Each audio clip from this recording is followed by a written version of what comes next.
quels sont les livres qui sont arrivés dans ma bibliothèque au mois de novembre. On va commencer par les services de presse, c'est-à-dire les livres offerts par les maisons d'édition. Donc premièrement, on a les rééditions de Scarlett et Cinder, les Chroniques lunaires. Ce sont des éditions collector qui vont pouvoir me faire découvrir enfin la saga. On enchaîne avec Les Héritiers du Chaos, le tome 1, le nouveau livre de Laura S. Wilde. C'est une romantésie que je n'ai pas encore lue, mais ça ne saurait tarder.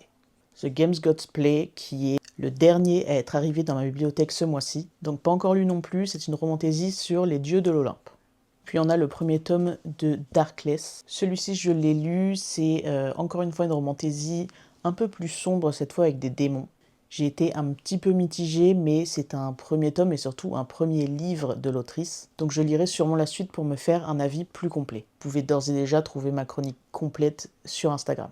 Ensuite, dans les achats perso, j'ai trouvé le premier tome de La Maison aux ailes déployées. Je voulais trop le lire et il est sorti en poche. Donc c'est potentiellement une de mes prochaines lectures. D'ailleurs, dites-moi si vous avez des avis sur cette saga. Le nouveau et troisième tome des Boys of Tommen, évidemment, je me suis rué dessus comme à chaque fois je l'ai lu directement. Il s'agit de Saving Six. Cette fois, on commence l'histoire sur le personnage de Joey.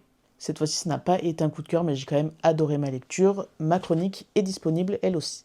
Le nouveau roman de L.J. Chen qui est sorti ce mois-ci, Cruel Castaways. Je le dis à la française parce que je sais pas trop comment on fait l'accent dessus.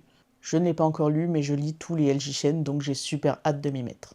Et pour finir, niveau manga, les tomes 3 et 4 du manga Switch Me On, qui est une romance adulte. Je pense que j'en ferai un post complet une fois que j'aurai un peu plus avancé dans la saga, mais je l'aime beaucoup. Et évidemment, mon dernier coup de cœur, le tome 2 de You Rock Me.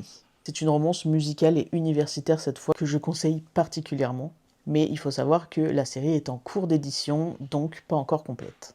Voilà pour les nouveautés de ma bibliothèque de novembre. Dites-moi si ce genre de récap vous plaît, moi en tout cas j'ai adoré le faire.